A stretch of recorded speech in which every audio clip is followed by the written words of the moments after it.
nous avons déjà dans le passé, depuis 15 ans, nous avons appuyé la protection sociale et nous sommes toujours engagés dans le processus du Maroc dans ce domaine important pour nous. Avec l'annonce de Sa Majesté, le nouveau modèle de développement et notre propre stratégie pour le voisinage qui est aussi reciblée, je crois que nous avons tous les moyens pour continuer notre engagement. On a discuté aussi aujourd'hui ici sur des questions primordiales, donc ça veut dire la question de la gouvernance, un financement d'une couverture sociale et surtout médicale de base pour tout le monde, et un panier égal. Donc ce sont des objectifs que nous partageons 100%, ce sont les mêmes valeurs que nous avons en tant qu'Européennes.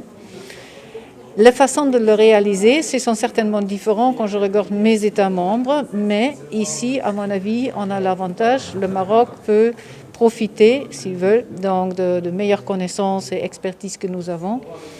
Et bien sûr, nous restons engagés avec un programme assez large. Pour nous, protection sociale, ça veut dire aussi le droit à accès à une éducation de qualité, une couverture dans le cas de manque de travail, de situations de précarité, et bien sûr aussi la question d'une couverture de base pour la santé. Tout ça, ce sont des éléments qui doivent jouer ensemble et ce sont vraiment les bases aussi pour une société équilibrée, en paix et donc qui peut se développer, qui est un atout pour le développement d'un pays. Et donc, c'est la raison pour laquelle nous restons engagés aussi pendant les 7 années qui viennent. Y aura-t-il un appui budgétaire ? On a toujours eu un appui budgétaire dans le secteur depuis longtemps et on prévoit aussi d'avoir un autre appui budgétaire. Les chiffres ne sont pas encore connus, donc je ne peux pas répondre à une question pour être concrète. Bien sûr, on joue, mais ce sera certainement un appui qui sera à l'auteur du passé aussi. Un sujet extrêmement important qui est celui de la couverture médicale de base. Couverture médicale qui sera généralisée à l'horizon 2022.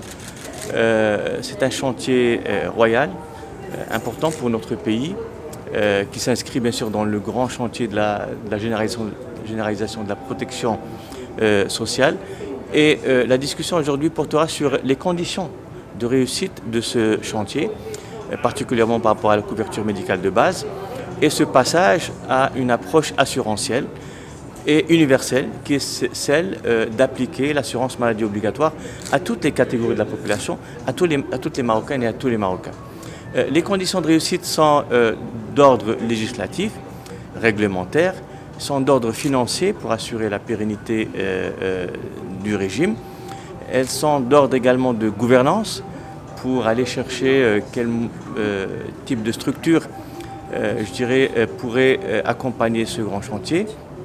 Sa régulation notamment, mais aussi d'autres réformes, je dirais, indirectes, qui sont en lien avec la réforme de l'administration publique, de la déconcentration, etc. Et il y a aussi, puisqu'on parle de la couverture médicale de base, et surtout, la réforme profonde du système de santé, en donnant plus d'intérêt à la question des ressources humaines.